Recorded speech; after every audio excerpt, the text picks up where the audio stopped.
First 2 minutes on this, Mr. President. Do you believe there's a fundamental difference between the two of you as to how you view the mission of the federal government?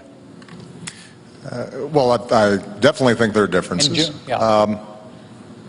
The first role of the federal government is to keep the American people safe. That's its most basic function. And as Commander-in-Chief, that is something that I have worked on and thought about every single day that I've been in the Oval Office.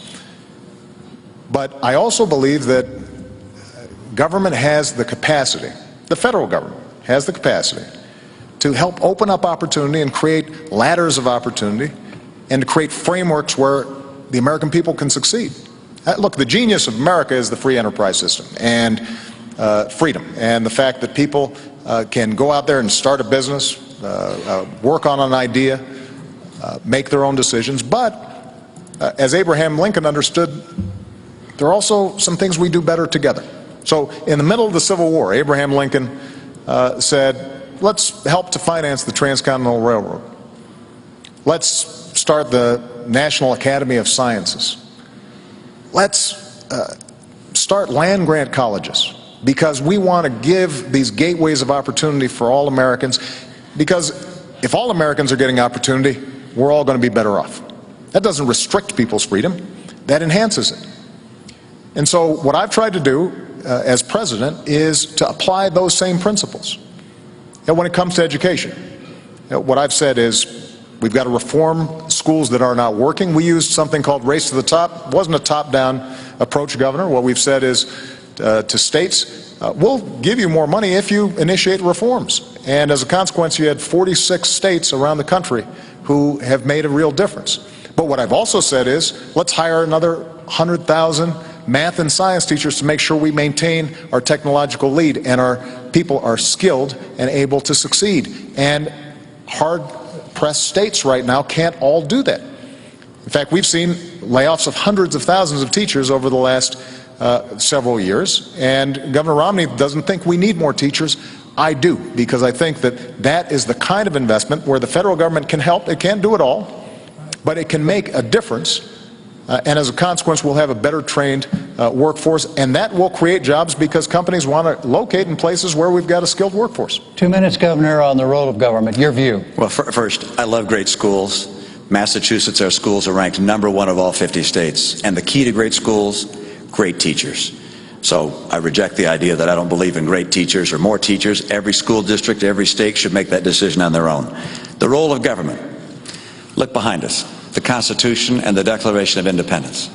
The role of government is to promote and protect the principles of those documents.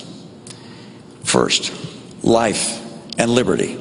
We have a responsibility to protect the lives and liberties of our people, and that means a military second to none. I do not believe in cutting our military. I believe in maintaining the strength of America's military. Second, in that line that says we are endowed by our Creator with our rights, I believe we must maintain our commitment to religious tolerance and freedom in this country. That statement also says that we are endowed by our Creator with the right to pursue happiness as we choose. I interpret that as, one, making sure that those people who are less fortunate and can't care for themselves are cared by one another.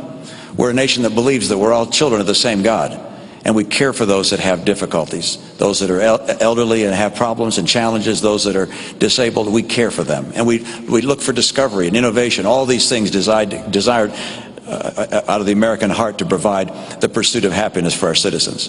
But we also believe in maintaining for individuals the right to pursue their dreams and not to have the government substitute itself for the rights of free individuals. And what we're seeing right now is, in my view, a trickle-down government approach, which has government thinking it can do a better job than free people pursuing their dreams, and it's not working. And the proof of that is 23 million people out of work. The proof of that is 1 out of 6 people in poverty. The proof of that is we've gone from 32 million on food stamps to 47 million on food stamps. The proof of that is that 50% of college graduates this year can't find work. We know that the path we're taking is not working. It's time for a new path. All right, let's go through some specifics in terms of how each of you views the role of government. Education. Does the federal government have a responsibility to improve the quality of public education in America? Well, the primary responsibility for education is, of course, at the state and local level. But the federal government also can play a very important role. And I agree with Secretary Arne Duncan. It's some ideas he's put forward on Race to the Top, not all of them, but some of them I agree with, and congratulate him for pursuing that.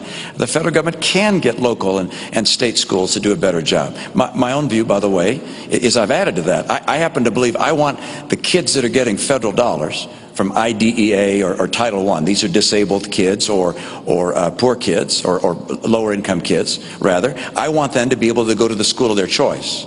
So all federal funds, instead of going to the state or to the school district, I'd have go, if you will, follow the child and let the parent and